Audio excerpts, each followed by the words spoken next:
Há 3 anos atrás eu fiz um evento lá em Sorocaba com 12 grandes empresas multinacionais. E a pergunta que nós fizemos na época para essa empresa, quais são as 5 mudanças que o Brasil precisa fazer para voltar a crescer e gerar emprego? 5. Nós ficamos 2 dias discutindo aquilo. Daí, quais foram as 5? Vamos retornar 3 anos atrás. Reforma tributária está sendo discutida ali na frente, graças a Deus. Vamos acreditar que isso é absolutamente fundamental. A segunda era a reforma trabalhista, já fizemos. Caiu em 80% o valor das ações trabalhistas, em 40% no missão cumprida, a favor do Brasil. A outra era segurança jurídica de concessões e PPPs, por isso que eu estou aqui. A outra era custo financeiro do Brasil absolutamente absurdo, desproporcional ao país.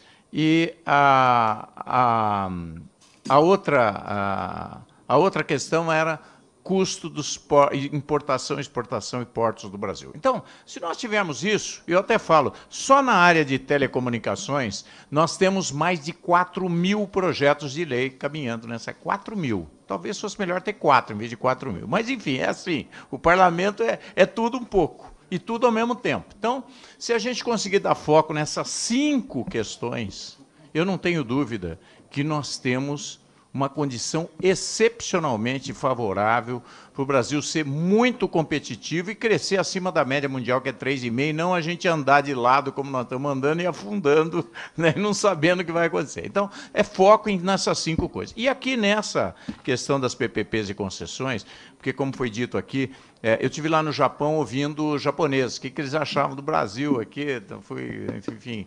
E eu estive lá na agência japonesa de investimento, na Jetro, e eu fui ver quais eram os pontos positivos e negativos. Os pontos negativos eu já falei aqui, era tributário em primeiro lugar isolado, trabalhista, né, e custo financeiro. Então, bateu com a expectativa das empresas brasileiras. Mas tinha, e aí eu falei, o que tem de bom no Brasil, então? O Brasil tem o tamanho do mercado. Então, esse era o único ponto positivo que tinha, mas isso ninguém vai tirar da gente. Nós temos o 5º mercado maior do mundo e está todo mundo interessado em vir para cá também, até porque a gente tem uma possibilidade, uma oportunidade de crescimento grande. Mas eu queria dar algumas contribuições, até a nível de provocação, em relação às possibilidades. Foi falado aqui do Dispute Boards, que eu acho que é uma coisa bastante interessante.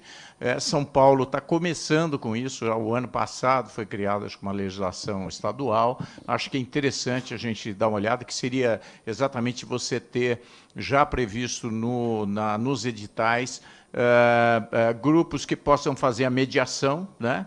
Definir isso para quê? Para acelerar o processo, para evitar judicializar, porque quando judicializa só Deus sabe o que pode acontecer, e olha lá, né?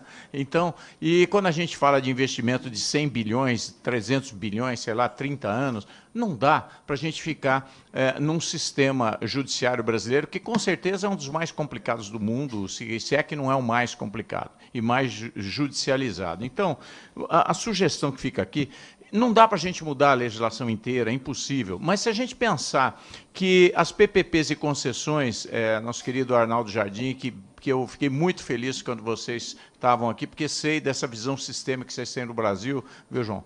E a nossa preocupação é o seguinte, como é que a gente pode tratar isso com a importância que isso deve ser dado? Não dá para mudar a legislação judiciária do Brasil inteiro, não dá. Mas será que a gente poderia criar, por exemplo, além do Dispute Boards, um foro especial para PPPs e concessões, se fosse federal? Por quê? Pelo relevante interesse público do país. É interesse nacional. Nós estamos falando de capital do mundo inteiro, estamos falando de investidores internacionais. Eu acho que isso merece, não um tratamento igual a qualquer coisa, ao contrário. Nós temos que ver isso como uma prioridade absoluta e ver isso de uma forma diferenciada. Então, tem problema aqui, isso vai ser visto num foro especial, num tribunal especial, quer dizer, ter pessoas preparadas, porque nós não podemos ficar parando lá na primeira instância, não sei quem questiona, o meio ambiente questiona. Não, nós podemos ter, inclusive, algo especial para quê? Para rapidamente você falar quais são as compensações e leva para esse tribunal especial, define tudo, porque até vai a comissão especial, não sei o que lá de vizinhança, a primeira instância, a segunda instância, e assim a gente fica com receio, como qualquer investidor ficaria. Então, minha sugestão é pensar como é que a gente poderia viabilizar isso de uma forma especial, já que isso é absolutamente relevante e estratégico para o Brasil. Se ele é absolutamente estratégico, relevante e tem o maior interesse público, ele deve ser visto de uma forma especial. Então, fica aqui a minha provocação, né? Nós vamos fazer aí algumas contribuições, acho que o debate aqui vale a pena. Meus cumprimentos a vocês, e eu não tenho nem dúvida, isso está entre as 5 questões mais importantes desse país. Uma já foi vista, faltam 4, essa está entre as 4, então. Obrigado.